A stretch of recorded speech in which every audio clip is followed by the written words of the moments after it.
Namaste, hello and welcome back to another video on Hamsavahini Vajraasthra. I'm Awhona and it feels so good to be back filming another video because I have not been able to film any videos. Neither was I able to create any voiceover videos to update everybody of all that I've been reading so far. And I had been traveling, and after I came back in Kolkata, there were other things that I had to take care of, so I did take a break from reading, which of course I could not inform, unfortunately. But yes, I did catch up with some of the booktubers whom I could not watch over the past few weeks, and I did catch up with their videos. They have made wonderful videos, and I'm amazed at the creativity as well as the skill with which they are making the videos. It absolutely made me so happy and brought me so much of joy. So it was absolutely wonderful, which is what I was doing for the past few weeks, and now I'm back to filming my videos. Now today's video is going to be about my massive Victober TBR. So Victober, as we know, is a month-long readathon which will be happening from the 1st to the 31st of October, and this year it has been hosted by 5 lovely ladies who are Kate from Kate How. I mean, she is Kate How, but her channel is also called Kate How. And then there is Katie from Books and Things, and there's Marissa from Blatantly Bookish, and there's Petra from Petra U, and Ross from Scally Daddling About Books. And I will try and leave a link to all the announcement videos in the description box below, as well as in the overhead cards above, for all of you to cross-check. These 5 hosts have their own challenges, which makes Victober very, very interesting. And I do have a few books which I do have per challenge, so hopefully I should be able to get through all of them. Now, the one thing that I wanted to let all of you know is that I will be approaching Victober a little differently this year, and that's because every year during the month of October we do have our Diwali festivals. So this year, most of the annual goddess festivals which do happen in Kolkata are concentrated in the month of October. So we do have 3 goddess festivals coming completely back to back, which usually happens over a period of 2 months, but this year it's all focused and concentrated in the month of October. So there could be a possibility that after the 15th or the 16th of October I may not be able to film any videos, and I will not be on booktube at all because I'll be focusing on my Diwali preparations, and I won't be back till the 13th or the 14th of November, or let's say mid-November. So in order to ensure that I don't miss out on my weekly readings, etc., what I have done is I have tried to span my reading schedule for Victober. So this year I will be doing a mini Victober, which is a Victorian September, which starts from the 15th of September. So by the time you're watching this video, I would have already started with my Victorian reading or Victorian literature TBR, and I will be doing around 16 days of Victober, and then whatever would remain I will try and complete it within the first 10 days of November, so that I can come and talk about all that I've been reading by the time I get back mid-November. So that is how I'll be doing. So it will be a Victober for me this year. So, and I do hope the hosts are all right with it, because otherwise I'll have to just read 1 or 2 books, which I don't want to do because I absolutely love Victorian literature, and I've been waiting for this readathon for the entire year. So now let's take you through my massive TBR. So do please join me further in this video.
So now let's have a look at what I have put together for myself. Now this is not my entire TBR.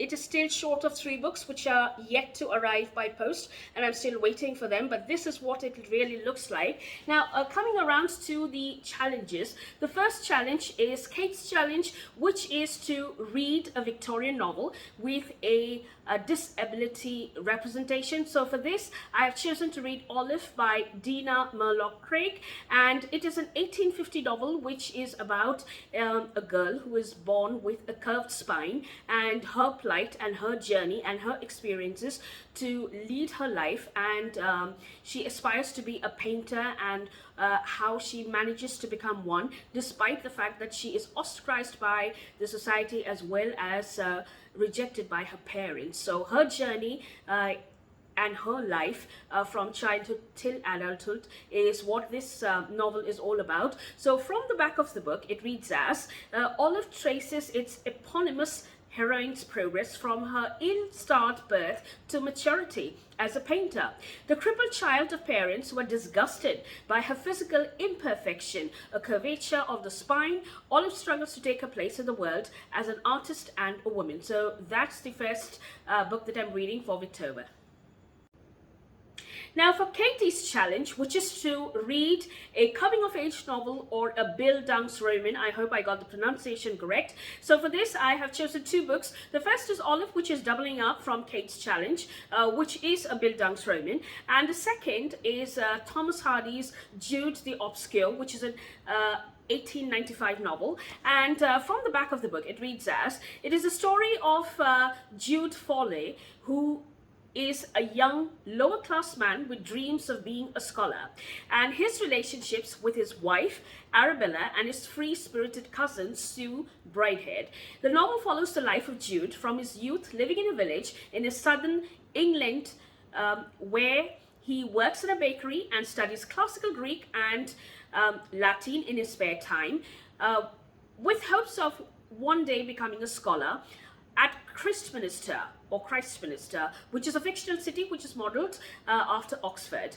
His dreams are dashed, however, when he becomes ensnared by the deceit into marriage with Arabella Dawn, a coarse and superficial girl. What follows is a classic and tragic tale that plays up many themes, principally of which is the idea of one's ruinous downfall, which is the product of having lived a sinful life. Jude the Obscure is a haunting love story and a raging indictment of Victorian society. In addition to its literary qualities, the novel is a rich source of social history, accurately reflecting the encroachment of modern developing world on rural traditions of England. So I know that it is not exactly going in a Bildungsroman vein, but yes, it is very close to it. In fact, I was planning initially to base my entire TBR around Thomas Hardy, but that looked very monotonous, so I did throw in a bit of Sheridan Le Fanu and other books as well. But amongst Thomas Hardy's novels, this is the closest which comes to Bildungsroman, so I did decide to pick this up for Katie's challenge. Now, the next challenge is Petra's challenge, which is to read and watch a direct screen adaptation of a Victorian novel. So I do have 3 books along with 3 screen adaptations, which I'm about to share now. I have all the information in front of me, so I'll definitely be reading it out from here. So the first is Far from the Madding Crowd by Thomas Hardy, which is an 1874 novel, and I am doing a buddy read of this novel with Erion from Book Zealots. And this book is about a woman who is bold, and she has 3 men who express their interest in her, and she's a headstrong and a independent and free-spirited woman, and where this leads her. So from the back of the book it reads as, the bold and beautiful Bathsheba Everdeen has arrived at Weatherbury, creating a stir in the idyllic community of the countryside. Enamored by Bathsheba's irresistible charm and wild, uninhibited spirit, 3 men are drawn to her. The humble shepherd Gabriel Oak, who is 8 years younger to her, the farmer William Boldwood, who mistakes her prank for a proposal of marriage and a Casanova in uniform, Sergeant Francis Troy. Will the fierce and independent Bathsheba finally fall in love? Who will she choose? Part warm and heartening and part tragic, Far from the Madding Crowd is a story that shows the many faces of love. And the screen adaptation that I've chosen for this is the 2015 screen adaptation, which has been directed by Thomas Vinterberg and has been enacted by Carey Mulligan and Matthias. I know I will not get the pronunciation correct, so I will try and link it over here. So it is I'm sorry, I'm not going to pronounce it because I know I'll get it wrong. So that's Matthias, and that's the screen adaptation. So that's the first one that I'm reading and watching. Apart from that, I am watching my all-time favorite, Carmilla by Sheridan Le Fanu. Now, Carmilla is a 1872 Gothic novel, and from the back of the book, it reads as: in a lonely castle deep in the Styrian forest, Laura leads a solitary life with only her elderly father for company until a moonlit night brings an unexpected guest to Sklos. At first, Laura is glad to finally have a female companion of her own age, but her new friend's strange habits and eerie nocturnal wanderings quickly become unsettling, and soon a ghastly truth is revealed. Suffused with Gothic horror, Carmilla predated Dracula by 26 years, has inspired generations of writers, and is the foundation of Sapphic vampire myth. And the screen adaptation that I've chosen to watch for this is the 2020 movie, which has been directed by Emily Harris and it's been enacted by Jessica Rain and Tobias Menzies. So I'm looking forward for this particular screen adaptation, which I did miss out and I did not watch because I had not read Carmilla then. I did discover Carmilla after I came to BookTube, and it's become one of my favorite novels of all times. Now, the third book that I do want to read and watch is Bram Stoker's Dracula, which is an 1897 novel. Dracula is Bram Stoker's Gothic horror masterpiece about the undead Transylvanian nobleman Count Dracula and his battle with a group of vampire hunters fronted by Professor Abraham von Helsing. Written in the epistolary form, it is comprised of a collection of fictional yet highly convincing diary entries, letters, telegrams, newspapers, clippings, ship logs, etc. And the screen adaptation that I will be watching will be the 1992 movie, which I believe has received lots of awards, and the director was Francis Ford Coppola, and the actors are Gary Oldman, Keanu Reeves, Winona Ryder, Sadie Frost, Anthony Hopkins, Richard E. Grant, Carrie Elwes, and Billy Campbell. So these are the three movies which I'll be watching, the three screen adaptations for the corresponding novels. So that is for Petra's challenge. So now let's come around to Marissa's challenge, which is to read a short story. So for this, I have chosen 4 books. So the first is The Canterville Ghost by Oscar Wilde. And this is about a ghost who tries to scare the living daylights out of new occupants who have come around to live in this particular place, and that's all I know about it. I don't think I have read it, but I might have heard about this when I was a child, but I'm happy to read this. So the second book that I've chosen is by Sheridan Le Fanu, and this is in A Glass Darkly, and it does feature lots of short stories. The first is Green Tea, the second is The Familiar, Mr. Justice Horror Bottle is the third story, the fourth short story is The Room in the Dragon Volant, and fifth is of course Carmilla. So that's the second book that I've chosen. The third book is of course The Phantom Coach, which is a collection of Victorian ghost stories, and I absolutely love the cover of this book. This has been edited by Michael Sims, and I did attempt to read this book in one of my previous readathons, which I believe was October, but I could not get around to picking up this book because there were just too many books which I had to read. So hopefully I should be able to get around to picking up this book this year. And the fourth book which I will attempt, now this is a possibility, but I'm not too sure. So this is Elizabeth Gaskell's Gothic Tales. I've only read half of them, so I plan on reading the complete short story collection, and hopefully I should be able to do it within the span of these 3 months, which I've planned. So these are the books that I planned for Marissa's challenge. Now, Ross's challenge is to read a collection of Victorian poems. So I did come across an anthology of Victorian poetry, and this does include poems by Alfred Lord Tennyson, Dante Gabriel Rossetti, Christina Rossetti, George Meredith, William Ernest Henley, Arthur Hugh Clarke, Robert Browning, Elizabeth Barrett Browning, and many more. So let's see. I hope I'll be able to get through this completely. Now, I'm not too sure if all of them are British poets. There could be a possibility that there might be American poets who may be writing during the Victorian period, so I'll have to cross-check with that, but this is a collection of poems which I did find. Now, the group read is to read Thomas Hardy's The Mayor of Casterbridge. It's a very interesting story about the agricultural community, wherein we have a poor farmer who is very well versed with the trade of haymaking,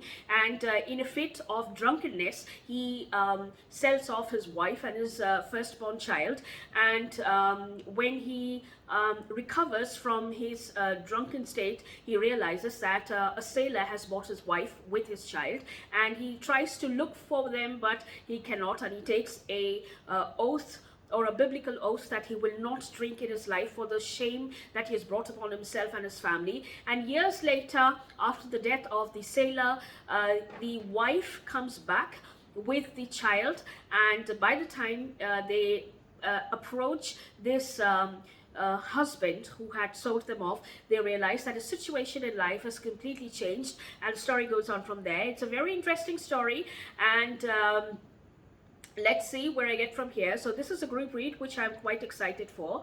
So I will not be able to probably keep up with everybody in the group read, going 2 chapters a day. So I'll be starting this off a little early so that I probably will be able to talk about this before I go for Diwali. So yes, although it's going to be a group read, but I will probably be going a little faster because I really won't find the time to continue with everybody or be on the same page with everybody. So now, another book which I will be picking up for this Victober will be The Pickwick Papers by Charles Dickens. Now, this is also the book chosen for the Dickensalong Read-Along, which is a mega read-along, hosted by Katie from Books and Things, and I'll leave a link to the announcement video for this read-along in the description box below, as well as in the overhead cards above, for all of you to cross-check. Now, I'm not too sure if I can leave it in the overhead cards above, because there are 5 hosts whose announcement videos I've already attached,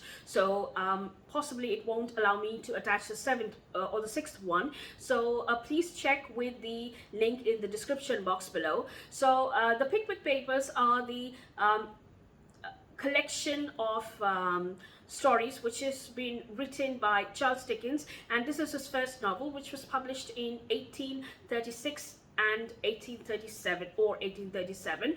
Now, from the back of the book, it reads as, at the center of this novel are the members of the Pickwick Club, notably the head of the establishment, Mr. Samuel Pickwick. He has decided at the outset of the book to organize a travel society comprising of 4 members.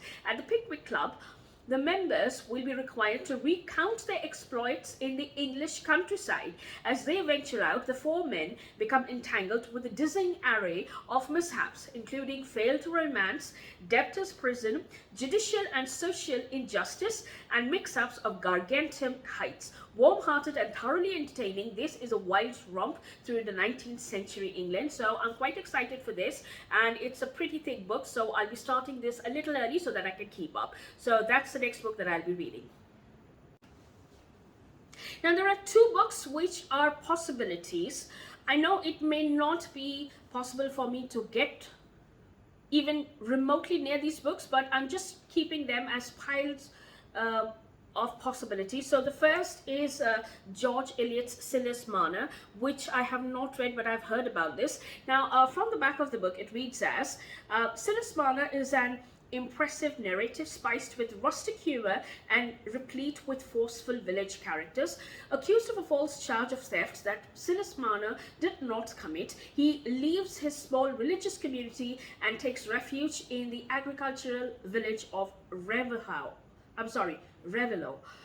There he works hard as a linen weaver and accumulates a goodly sum of gold coins. His only consolation in his loneliness is his growing treasure of gold coins.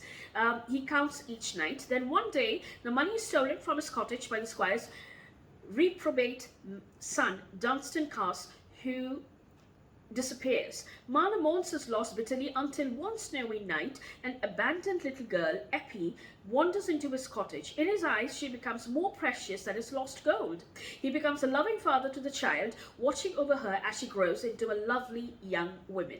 After many years, the draining of a pond near the Silas's door reveals the skeleton of Dunstan with the gold. So that's one book that I'm looking forward to read, but I'm still keeping this in my pile of possibilities just in case.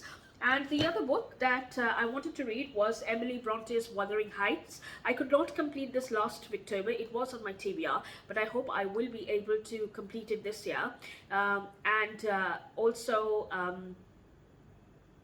This is one of the Bronte's books that I wanted to include in my Victober's TBR. So let's see if I can get through this. Hopefully I should be able to come near it at least. So if not the physical book, at least I will try my very best to see if I might try and listen to the audiobook. So let's see where I get from there. So those are the few books that I will be reading for Victober, and do let me know what you think about them, and also which are the books that you will be reading along as well. Are there any other books that that coincide with this particular TBR? We may try and do a buddy read during the first 15 days of October. So do let me know all about them in the comment section below, and I will see you soon with another video. So till then, take care, have a good reading week ahead, and Namaste.